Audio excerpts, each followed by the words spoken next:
Assalamualaikum warahmatullahi wabarakatuh. Waalaikumsalam warahmatullahi wabarakatuh. Hello guys. Hello. Today, okay. Today I will explain about inquiry-based learning. Inquiry-based learning is where we can create opportunities for students to be engaged in active learning based on their own question. Useful application, a context for question, framework for question, a focus for question, different for level of question. Inquiry is important in the generation and transmission of knowledge. This is why school must change from a focus on what we know to an emphasis on how we came to know. Inquiry learning can be applied to all disciplines because individual living perspective or giving the word such as include artistic, scientific, historic, economic, and other perspective.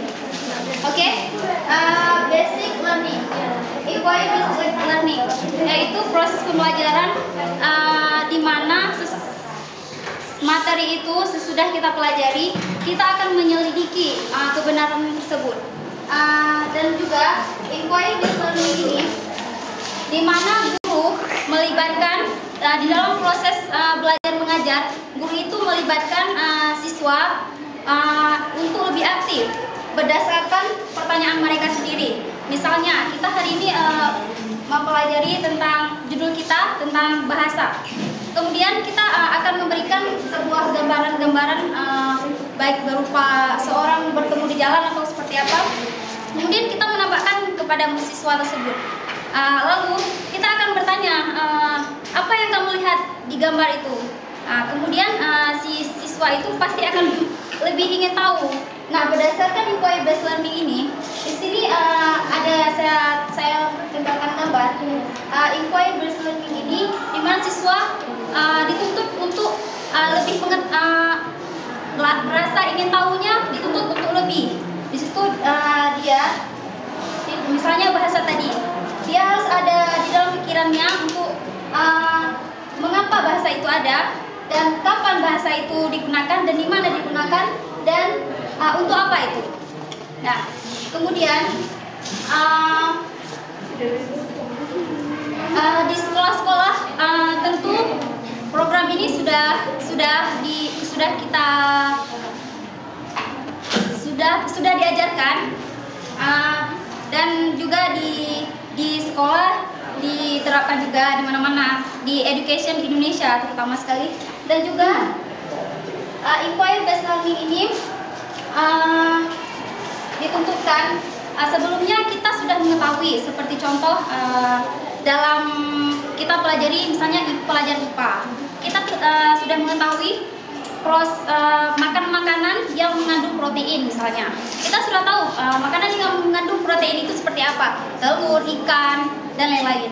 Maka dari itu kita tidak hanya dituntut untuk tahu saja, tetapi kita dituntut untuk lebih mengetahui bagaimana sih kandungan dari protein tersebut, dan bagaimana bentuk apa, kita harus mengetahui. Maka dari inquiry-based learning ini, di situ adalah proses penyelidikan untuk kebenaran dari protein tersebut. Kemudian inquiry-based learning ini dapat digunakan di dalam semua ilmu pengetahuan, tidak dalam bahasa Inggris saja ya, seperti bahasa Inggris yang saya jelaskan tadi dalam contoh bahasa, dan kita bisa menggunakan ataupun kita apply ke dalam kehidupan sehari-hari.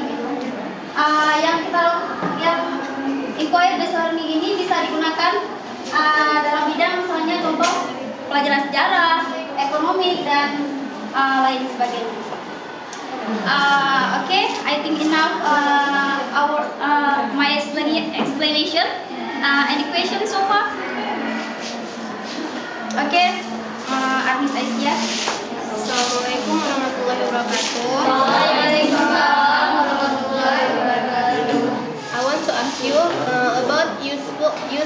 application. Di situ kan konteks for question dan di bawahnya tuh semuanya question. Itu kegunaannya apa hanya untuk question aja, nggak ada yang lain? Ya, di sini useful application type sebenarnya ini sebuah pertanyaan agar sebuah pertanyaan itu lebih sempurna. Oleh sebab itu ada beberapa langkah setiap kita ingin bertanya, kan salah satunya konteks for question. Dalam pertanyaan kita itu harus sesuai dengan konteks dan dengan isi yang kita bahas sekarang ini, dan juga framework kerangka dari pertanyaan itu, dan juga focus for question, fokus terhadap pertanyaan itu, level tingkat pertanyaan itu sendiri. Saya kira itu. Bagaimana Arnis? Wahyu.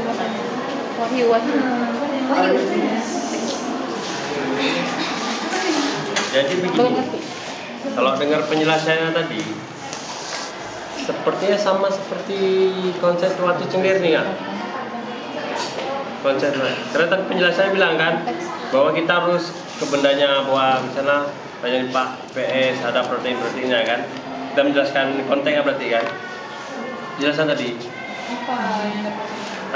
Iya, ingat nggak penjelasannya?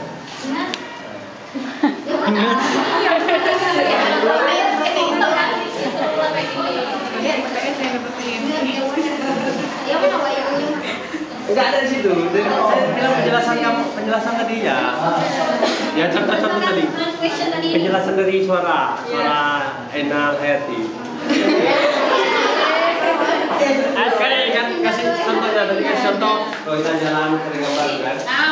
Berarti saya kan pernah ada baca kan tentang konteks teaching learning kan, dia sama. Jadi saya tanya ini sama nggak dengan yang itu konteks teaching learning? Tapi agak sama, jadi saya bertanya apakah sama dengan metode konteks teaching learning? Karena ada metode itu ada saya baca juga. Saya tanya sama nggak? Mungkin contextual learning itu belajar berdasarkan konteks kan? Konteks. Misalnya belajar konteks ini dan kehidupan macam tadi kan, contohnya di jalan, ada di jalan tadi kan, ada gambar, ada scan gambar. Dan contextual teaching learning begitu juga. Itu kan tadi example metode mengajarkan ini supaya murid lebih aktif bertanya, itu maksud saya tadi. Iya. Kalau kontekstual itu kan dari gambar, tapi dosen gurunya yang menjelaskan. Iya, contohnya saya dari gambar kan, berdasarkan tekstual. Kemudian gurunya menjelaskan kalau ini kecenderungan gambar, siapa tahu ini ditunjuk, saya ini gitu. Jadi mengeluarkan pertanyaan, apa ya Bu ya gitu. Kalau kontekstual kan langsung dijelaskan kan menurut apa yang ingin dipelajari. Kalau ini enggak, sebelum dijelaskan ada yang bertanya gitu, menimbulkan pertanyaan dari murid-muridnya. Keaktifan siswanya juga nih. Timbul pertanyaan gitu. Gimana Wayu? Sama tuh. Ya, mungkin itu bedanya. Ya, ada lain? Ayah. Nama saya Inisa Farina, ingin bertanya kepada Aina, ini termasuk approach atau method? Approach. Ini kan berarti sebuah approach yang membangkitkan rasa ingin tahu siswa kan. Tadi kan Aina kasih contoh cara membangkitkan rasa keingintahuan siswa itu seperti kayak kita kasih gambar, terus pasti dia berpikir gambar apa itu, apa kegunaannya.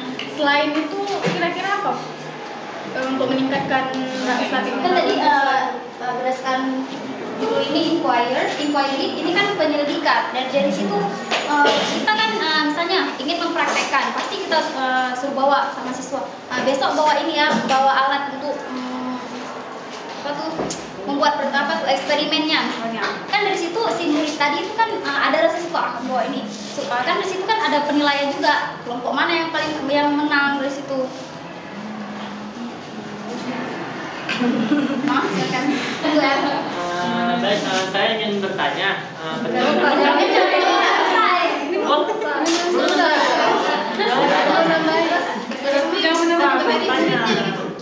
Misalnya gurunya memberikan PR, Bukan PR, jadi kan proses belajar untuk mengetahui kebenaran yang sesungguhnya gitu. Kan kita sudah tahu seperti yang saya bilang tadi, kita sudah tahu protein terkandung di makanan seperti apa. Tanpa kita mau tahu seperti apa sih protein yang ada di makanan itu, zat apa seperti apa gitu. Berarti melakukan penelitian lanjut itu untuk mengetahui kebenarannya. Ya kan itu dia lebih lanjut untuk kita mengetahui.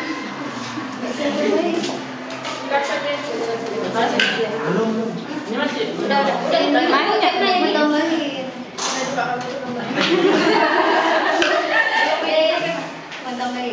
Menurut saya, misalnya hari ini kita udah belajar tentang apa gitu kan, hari ini udah selesai. Untuk misalnya maksudnya minggu depan atau biasanya kan kalau SMA SMP biasanya besok, enggak kayak kita misalnya pelajaran ini minggu depan baru ketemu lagi gitu kan.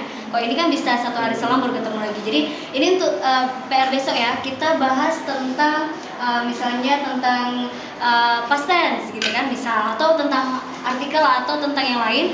Kita belum pernah kita jelasin gitu. Itu kan pelajaran baru. Kita kasih judul artikel. Minggu depan besok kita belajar tentang artikel. Siapa yang tahu artikel, pasti semuanya pada cari artikel apa ya, artikel apa gitu. Siapa yang bisa bawa alat medianya untuk menjelaskan artikel itu bawa aja. Jadi siswa ini aktif gitu, rasa ingin tahu artikel apa ya gitu. Itu nggak masuk dalam penilaian juga ya. Itu hanya approach dari kita aja supaya mereka tuh timbul rasa ingin tahu tentang artikel itu. Walaupun besok kita jelasin lagi tentang artikel gitu. Nggak peduli mau salah yang mereka bawa, mau benar yang mereka bawa. Karena yang penting rasa ingin tahu mereka aja. Menurut saya seperti itu. Bagaimana Aina? Ya, saya kira seperti itu. Itu langsung tadi. Pertanyaan, disadvantage dari pendekatan experience learning ini apa? Keuntungannya apa, Pak? Kerugiannya. Kerugian. Kayaknya tadi yang saya bilang keuntungan semua tuh kan Dis, bagus gitu kan. Nggak efektifnya dalam belajar itu apa pakai pendekatan ini? Ya nggak ada ruginya lah. Karena seperti ini kan, walaupun siswa yang diam sama sekali, kita bisa menanyakan kan, kamu yang mau jawab apa? Kenapa kamu diam? Coba tanya apa maksud dari ada bawah, kita kan bisa kan? Jadi Ya, terus ada punya. Dan satu lagi, kayak tuh. Ini kan approach pendekatan. Kalau approach itu kan boleh menggunakan metode apa aja. Dari kalau input based learning ini yang paling cocok kita pakai metode apa dalam approach ini? Bisa juga ke language communication.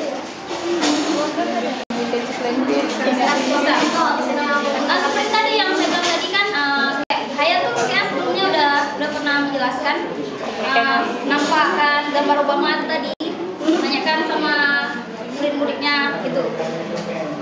Jadi menggunakan itu bisa. Nanti di dalam pendekatan ingin tahu dia sekaligus dengan komunikatif dia tadi. Ya, bisa. Kita di situ bisa menilai juga, listening dia juga bisa, speaking juga bisa kita nilai di situ. To my conclusion,